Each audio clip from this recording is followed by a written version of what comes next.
Snowshoebatse unasachbare nese shazunga tom gizmlen van kronai. Iria Pith. Otinja in Haile Malik Tweeta, Tiding Wasimbella, he came out later till. Ai. Kfuti ocean ocean up and utska hidahi. Huint lahamba. Logo shuoyoktua. Umongameli.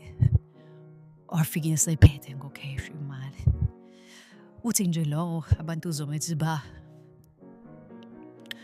Impela bapheza ukusho ukuthi ngoba lokho uthuka umongameli awuthi umongameli uhamba nje ehamba nemali ocash isamba so umuntu ukuzosho ukuthi hawu umongameli siyazivela iphathi imali hangithoka alesile kusolakala ukuthi kwatholakala imali wathi ephala wathi so we know ukuthi ayiphathi alesile yabo so para kudin tongezwe nje uthi ngizomeni lokho nikushwelezele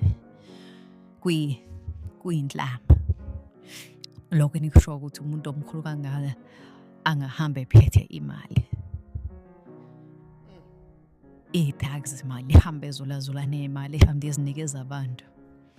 This is so crazy, man, because even phalo umthakathi samuze kusho ukuthi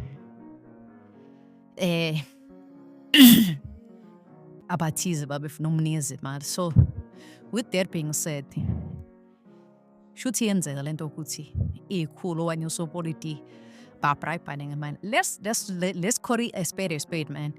Iyenzeka into enjalo. Asishuthi yenzeka yenzo ulo ubaba Ramaphosa but we know ukuthi into ezikanjalo zenzeka osopolitiki bayiphatha imali. Kwipolitiki nje iyadlaliswa imali strong. Conductolile.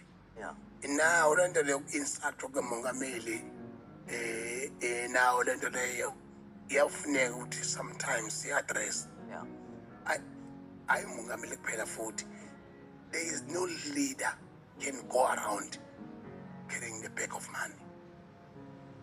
Yangizothini on the portfolio the government or under oath ephinde futhi abe ne position politics akekho umuntu ongahlala ehlinyoka ephethe imali. Yeah.